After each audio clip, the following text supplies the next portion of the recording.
നമസ്കാരം. കോൺഗ്രസ് എങ്ങനെയാണ് ഭാരതത്തെ തകർത്തത് എന്നുള്ളതിൻ്റെ അനേകം വശങ്ങളുണ്ട്. അതിലൊരു വശം മാത്രം ഇപ്പോൾ പറയാം എന്ന് വിചാരിക്കുകയാണ്. ഒന്ന്, ഭാരതം ഏറ്റവും ദുർബലമാവുകയും പരസഹായമില്ലാതെ അയൽപക്കങ്ങളോ മറ്റ് രാജ്യങ്ങളുടെയോ സഹായമില്ലാതെ തകർന്നു പോയതിൻ്റെ ഒരു കാരണം ജവഹർലാൽ നെഹ്റുവിൻ്റെ ഒരു വികലമായ വിദേശ നയം കൊണ്ടായിരുന്നു.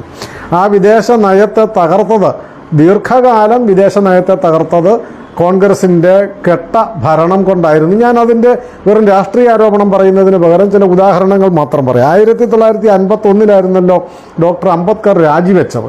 രാജിവെച്ചതിന് വേറെ പല കാരണങ്ങളും ഉണ്ടായിരുന്നു. അദ്ദേഹത്തിന് സ്വതന്ത്രമായി പ്രവർത്തിക്കാൻ അനുവദിച്ചില്ല. അദ്ദേഹത്തിൻ്റെ വകുപ്പ് അദ്ദേഹം ആഗ്രഹിച്ചതുപോലെ ആയിരുന്നില്ല. എല്ലാത്തിനും പ്രധാനമന്ത്രി എന്നുള്ള നിലയിൽ കൈകടത്തുന്നു എന്നുള്ളതല്ല, അതിനപ്പുറം മറ്റുള്ളവരുടെ പദ്ധതികളോ പ്ലാനുകളോ ഒന്നും അംഗീകരിക്കാതെ എന്താണോ ജവഹർലാൽ നെഹ്റു പറയുന്നത് അത് മാത്രം ചെയ്യുക എന്നുള്ള നിലയിലേക്കായിരുന്നു കാര്യങ്ങൾ. അങ്ങനെയാണ് വിദേശ നയം എന്നുള്ള നിലയിൽ ജവഹർലാൽ നെഹ്റുവായിട്ട് ഒത്തുപോകാതെ രാജിവെച്ചത്. ആ രാജിവെക്കുന്ന സമയത്ത് ഡോക്ടർ അംബേദ്കർ പറഞ്ഞ ഒരു കാര്യം, സ്വാതന്ത്ര്യം കിട്ടുമ്പോൾ എല്ലാ രാജ്യവും സുഹൃത്തുക്കളായിരുന്നു.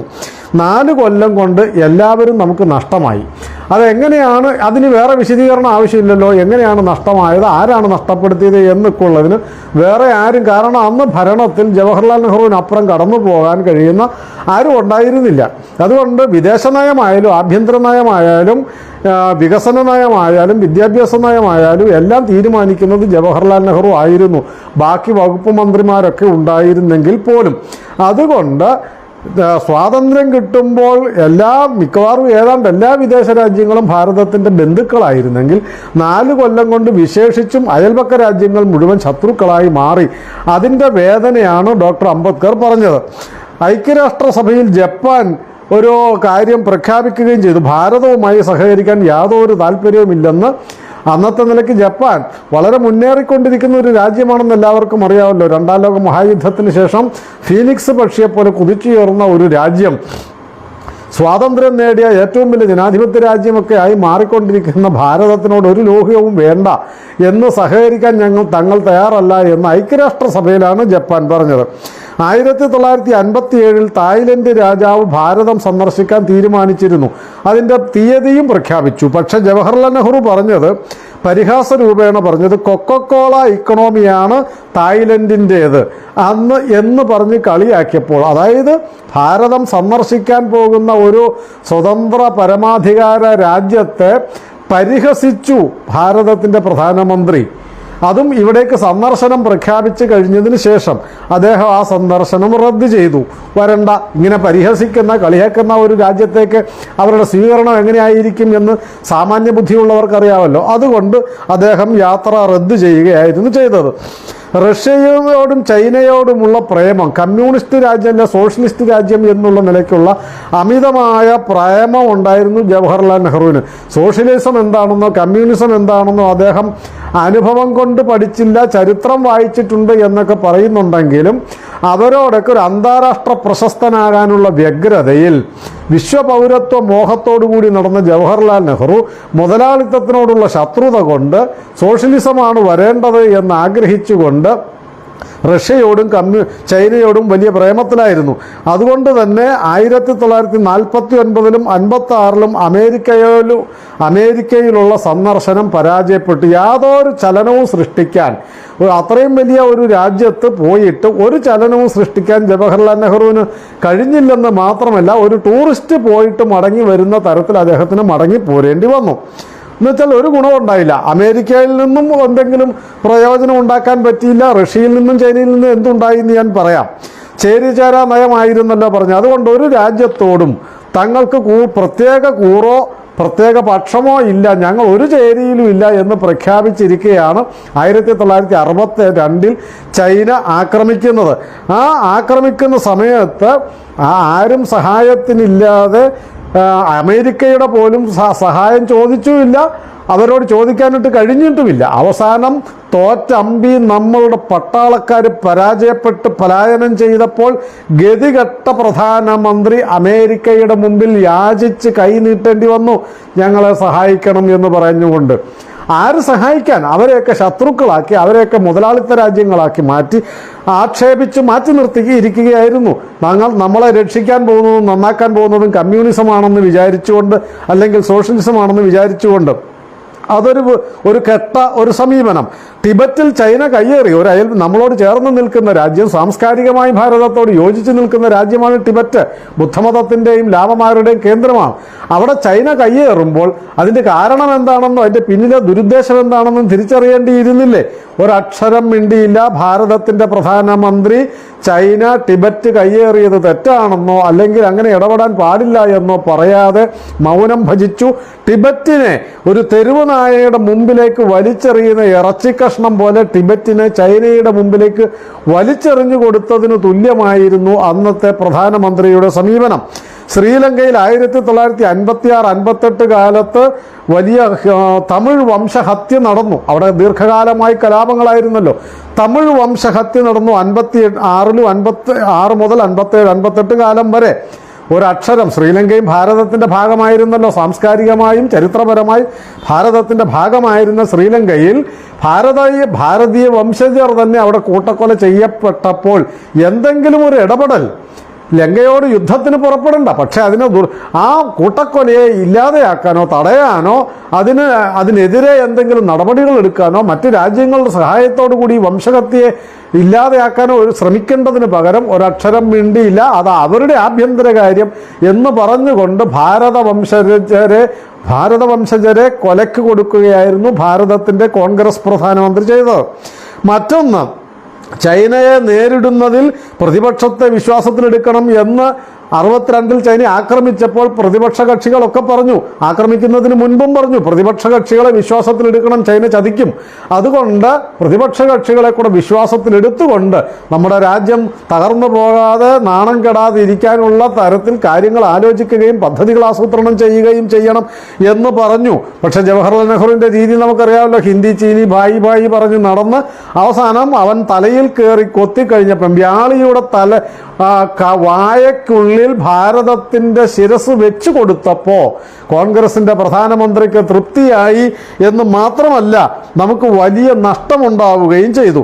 രാജ്യസുരക്ഷയെക്കുറിച്ച് ജവഹർലാൽ നെഹ്റുവിൻ്റെ സങ്കല്പം എന്തായിരുന്നു? സ്വാതന്ത്ര്യാനന്തരം ഭാരതത്തിൻ്റെ 3 സൈന്യാധിപന്മാരും അദ്ദേഹത്തിൻ്റെ മുമ്പിൽ ദുർബലപ്പെട്ടു പോയ, സൈന്യം വിഭജിച്ചു പോയ, ആയുധം വിഭജിച്ചു പോയ ഭാരതത്തിൻ്റെ സൈന്യത്തെ ശക്തിപ്പെടുത്താൻ വേണ്ടിയിട്ട് കര, നാവിക, വ്യോമ സൈന്യാധിപന്മാർ ജവഹർലാൽ നെഹ്റുവിനെ കണ്ട് സംസാരിച്ചു.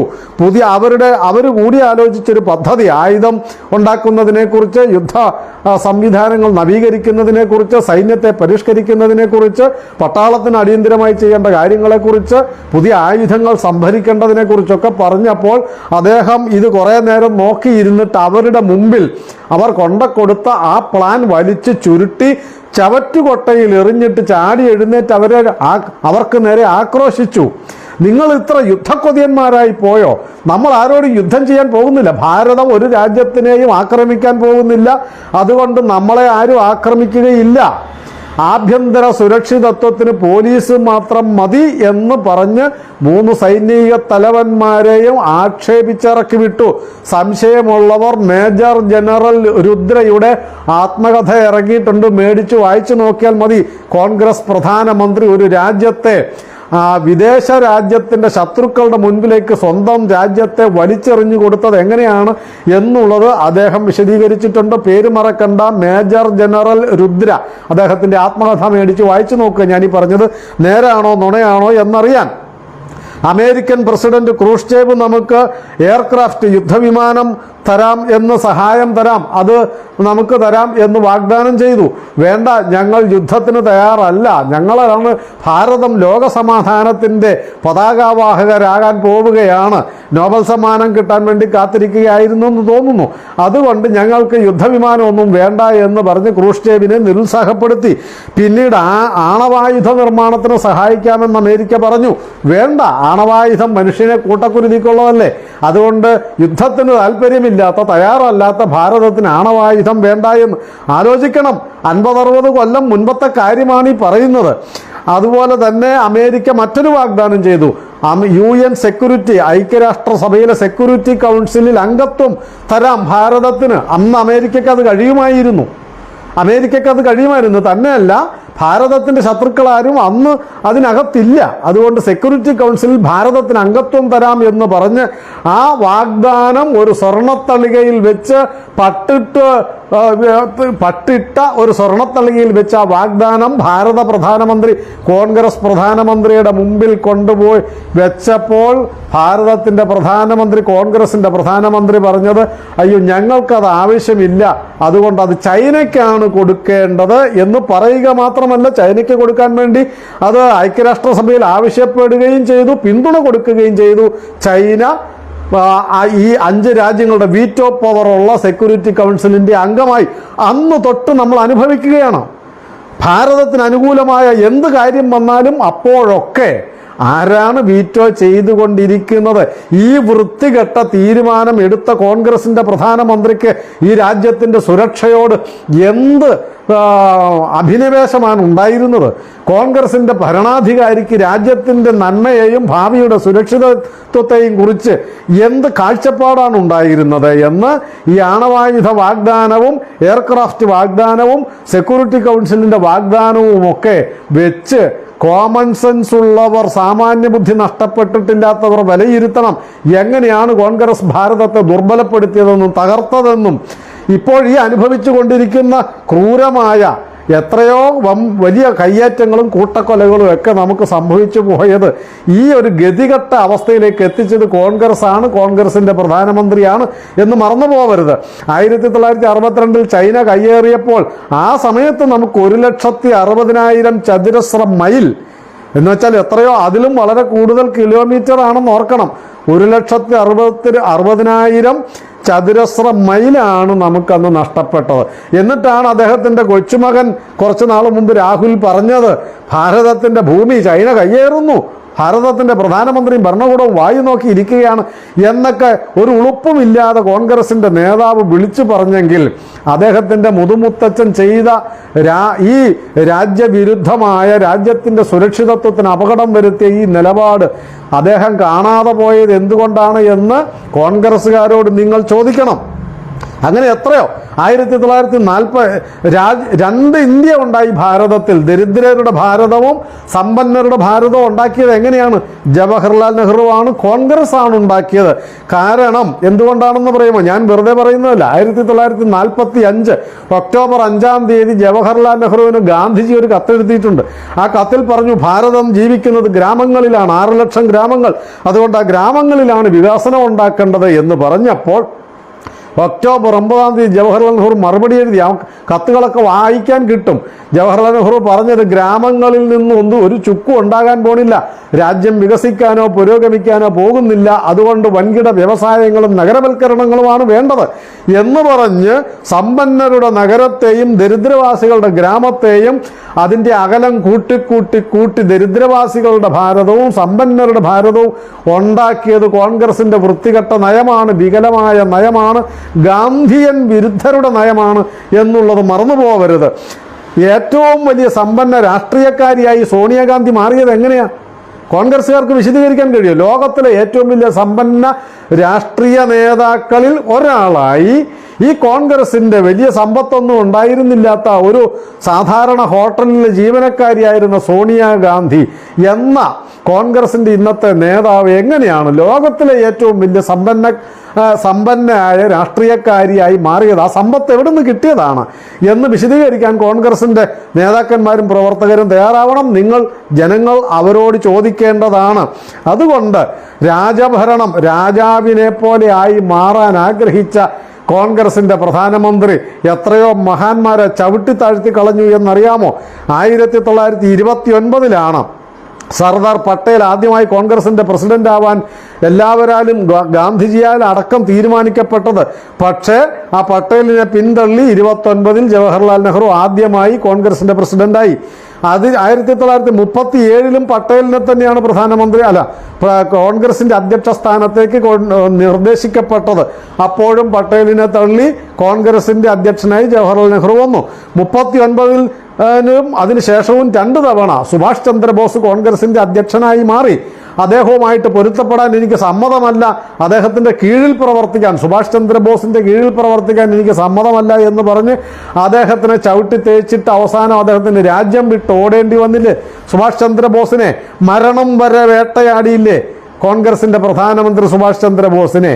ആലോചിക്കണം, ആ മനുഷ്യനെ വിവേകാനന്ദനെ പോലെ കരുത്തുറ്റ ഒരു നേതാവായി മാറുമായിരുന്ന സുഭാഷ് ചന്ദ്രബോസിനെ ചവിട്ടി താഴ്ത്തിയത്, ചെളിയിലേക്ക് ചവിട്ടി താഴ്ത്തിയത് കോൺഗ്രസിൻ്റെ പ്രധാനമന്ത്രിയാണ്, ജവഹർലാൽ നെഹ്റുവാണ്.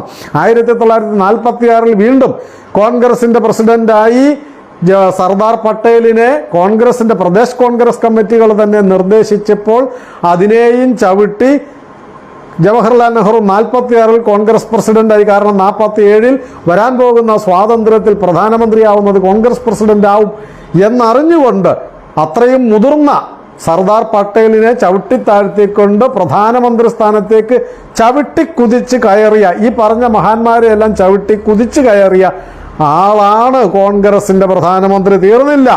1951 ബാബു പുരുഷോത്തം ദാസ് ഠണ്ടൻ കോൺഗ്രസിൻ്റെ അധ്യക്ഷനായിരുന്നു. അദ്ദേഹത്തിന് രാജിവെക്കേണ്ടി വന്നു പ്രധാനമന്ത്രിയായിട്ട് പൊരുത്തപ്പെടാൻ പറ്റാഞ്ഞിട്ട്. ആചാര്യ കൃപലാനി കോൺഗ്രസ് പ്രസിഡന്റ് സ്ഥാനത്ത് നിന്ന് രാജിവെക്കേണ്ടി വന്നു. ഡോക്ടർ രാജേന്ദ്ര പ്രസാദ് കോൺഗ്രസ് പ്രസിഡന്റ് സ്ഥാനത്ത് നിന്ന് രാജിവെക്കേണ്ടി വന്നു.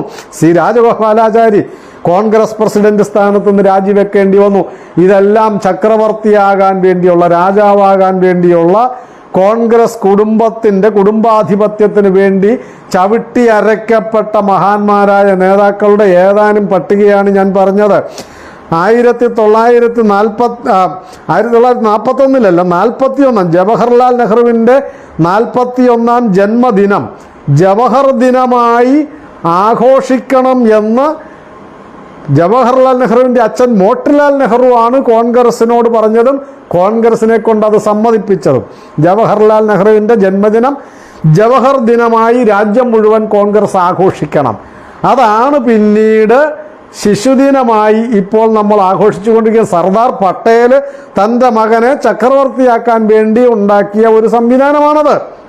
അല്ലാതെ ശിശുക്കളും ജവഹർലാൽ നെഹ്റുവായിട്ട് എന്ത് ബന്ധം? അങ്ങനെ ആക്കുകയാണെങ്കിൽ ശരിക്കും ആക്കേണ്ടത് നമ്മുടെ APJ അബ്ദുൽ കലാം. ഇനിയെങ്കിലും പണ്ടത്തേത് പോട്ടെ, പുതിയ കാലത്ത് ചെയ്യുകയാണ്. APJ അബ്ദുൽ കലാമിൻ്റെ ജന്മദിനമാണ് ശിശുദിനമായിട്ട് ആഘോഷിക്കേണ്ടത്. എന്നാലോചിച്ച് നോക്കുക, എത്രയോ വർഷം മുന്നേ 41ാം ജന്മദിനം എന്ന് പറയുമ്പം ഏതാണ്ട് 1931 31 അങ്ങനെ തിരുവച്ചാൽ വർഷം എനിക്കറിയാം, ഞാൻ പെട്ടെന്നത് മറന്നുപോയതാ. 41ാം ജന്മദിനം തൊട്ട് ജവഹർലാൽ നെഹ്റുവിനെ ചക്രവർത്തിയാക്കിക്കൊണ്ടിരിക്കുകയാണ്. 1929 മുതൽ തന്നെ. 1955 ഭാരതരത്നം സ്വന്തം നിലയ്ക്ക് എഴുതിയെടുത്തയാളാണ് ജവഹർലാൽ നെഹ്റു.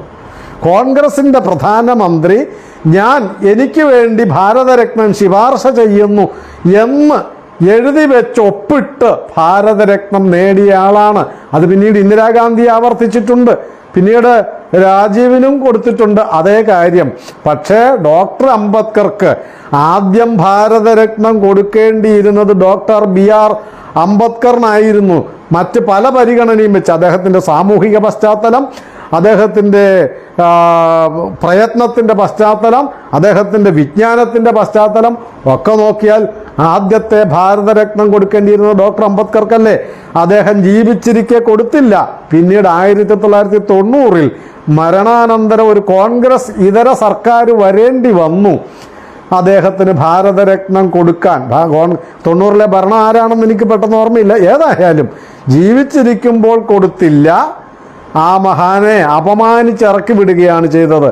ആരാണ് ഭാരതത്തിനെ എല്ലാ അർത്ഥത്തിലും ആശയപരമായി, സാമ്പത്തികമായി, വ്യാവസായികമായി, സൈനികമായി ദരിദ്രരാക്കിയത്, ഭാരതത്തെ തകർത്ത് കളഞ്ഞത് എന്നുള്ളത് കോൺഗ്രസിൻ്റെ പ്രധാനമന്ത്രിമാരും കോൺഗ്രസ് പാർട്ടിയുമാണ്.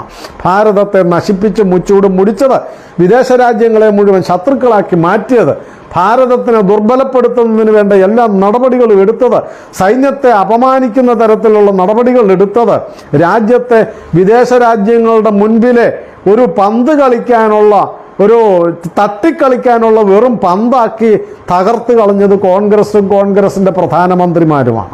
ആ കോൺഗ്രസിൻ്റെ നേതാക്കന്മാർ ഈ നാടിനെ നന്നാക്കും എന്ന് നിങ്ങൾ വിചാരിക്കുന്നോ? ആ കോൺഗ്രസിന് ചെയ്യുന്ന ഓരോ വോട്ടും കോൺഗ്രസ്സിന് ചെയ്യുന്ന ഓരോ വോട്ടും ഈ നാടിനെതിരെ ചെയ്യുന്ന വോട്ടാണ്. കോൺഗ്രസ്സിന് എതിരെ ചെയ്യുന്ന കോൺഗ്രസ്സിന് വേണ്ടി ചെയ്യുന്ന ഏത് പ്രവർത്തനവും, വോട്ടെന്ന് പറഞ്ഞാൽ കഴിഞ്ഞ 47 തൊട്ട് കൊടുത്തോണ്ടിരിക്കുകയല്ലേ. ഏത് കാലത്തും കോൺഗ്രസ്സിന് അനുകൂലമായ നിലപാടുകൾ എടുക്കുന്നു എന്ന് പറഞ്ഞാൽ, ഏത് രംഗത്ത് കോൺഗ്രസ്സിന് അനുകൂലമായി കോൺഗ്രസ്സിന് പിന്തുണ കൊടുക്കുന്ന ഒരു നടപടി എടുക്കുന്നു എന്ന് പറഞ്ഞാൽ അതിൻ്റെ അർത്ഥം കോൺഗ്രസ്സിനെ ഈ രാജ്യത്തെ ദുർബലപ്പെടുത്താൻ നിങ്ങൾ അവരെ സഹായിക്കുന്നു എന്നാണ്. വോട്ട് കൊടുക്കൽ മാത്രം, കോൺഗ്രസിൽ പ്രവർത്തിക്കുന്നതിനെ കുറിച്ചാണ് ഞാൻ പറഞ്ഞത്. കോൺഗ്രസിൽ പ്രവർത്തിക്കുകയോ കോൺഗ്രസിൻ്റെ അനുഭാവികളായിരിക്കുകയോ ചെയ്യുന്നത് ഈ രാജ്യത്തെ തകർക്കുന്നതിന് കൂട്ടുനിൽക്കുന്നതിന് തുല്യമാണ്. ഭാരതത്തെ വീണ്ടും വീണ്ടും അവർ വിഭജിക്കും. അധികാരത്തിന് വേണ്ടി രാജ്യത്തെ വിഭജിച്ചവരാണ് കോൺഗ്രസ്. അങ്ങനെയെങ്കിൽ ഇനി എത്ര തവണ വേണമെങ്കിലും ഭാരതത്തെ വിഭജിക്കാൻ തയ്യാറാവുന്ന ഒരു പാർട്ടിയാണ് കോൺഗ്രസ്. അതുകൊണ്ട് ആ കോൺഗ്രസ് ആണ് ഭാരതത്തെ തകർത്തതെന്ന് തിരിച്ചറിയണം. ഇനി ഒരു കാലത്തും അവർക്ക് അധികാരമല്ലാതെ മറ്റൊന്നും വേണ്ട. അതുകൊണ്ട് ഏത് കാലത്തും കോൺഗ്രസിൻ്റെ ആഗ്രഹം അധികാരമാണ്. കോൺഗ്രസിൻ്റെ പ്രവർത്തന ചരിത്രം മുഴുവൻ 1919 മുതൽ 2024 വരെയുള്ള കോൺഗ്രസിൻ്റെ ചരിത്രം എടുത്തുകൊള്ളുക. അവരുടെ എല്ലാ നടപടികളും രാജ്യത്തെ ദുർബലപ്പെടുത്തുന്നതായിരുന്നു. അവരുടെ എല്ലാ നയങ്ങളും ഭാരതത്തെ വിഭജിക്കുന്നതായിരുന്നു. അവരുടെ എല്ലാ പ്രവർത്തനങ്ങളും വർഗീയതയെ ശക്തിപ്പെടുത്തുന്നതായിരുന്നു. അവരുടെ എല്ലാ ഭരണങ്ങളും രാജ്യത്തെ ദുർബലപ്പെടുത്തുന്നതായിരുന്നു. ഈ ചരിത്രം നമ്മൾ എല്ലാവരും പഠിക്കണം, മനസ്സിലാക്കി വരും തലമുറകളെ അത് ബോധ്യപ്പെടുത്തണമെന്ന് അഭ്യർത്ഥിക്കുന്നു. നമസ്കാരം.